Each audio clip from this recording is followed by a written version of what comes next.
I want to talk today about finding that white space for your product. One of the things that we need to do in a direct-to-consumer campaign, and what you as a company need to be doing, is finding that opportunity, that white space that nobody else is occupying. So that way, we can create a campaign that fits specifically that audience, specifically for what they're looking for, and more importantly, where your competitors are not. In the retail world, they call that going in the side door.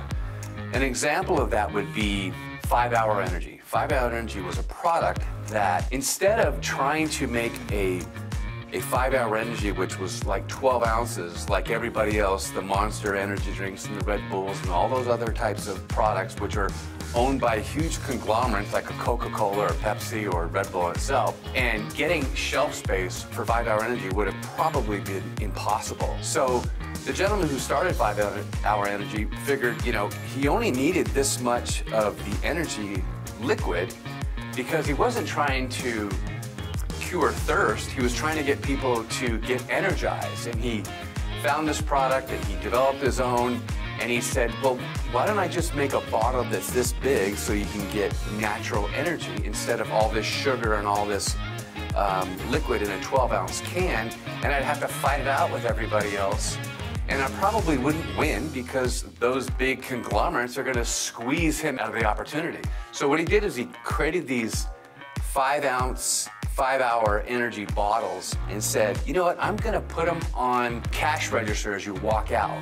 So now, today, it's like you expect it to be there at every 7-Eleven or the grocery store or the drugstore. The 5-Hour Energy bottle is everywhere.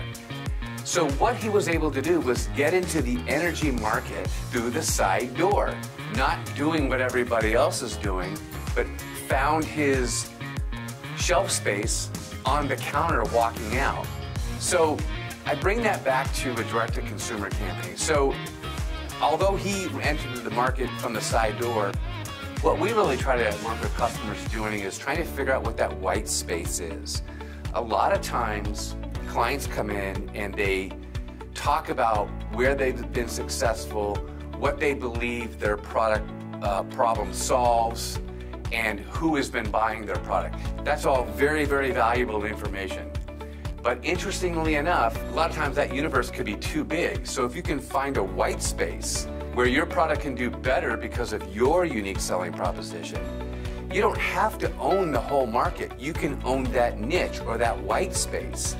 And if you own that white space and you really market hard and you really market smart and you're very effective there and very frugal and really put your dollars to where that market is, you can have a huge business and not try to get lost in the blur of everybody else.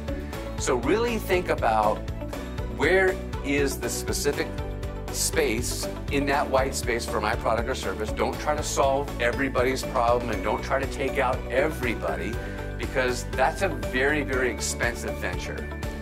And as it relates to retail, it is in a way coming in the side door. You're not trying to compete against all the big guys.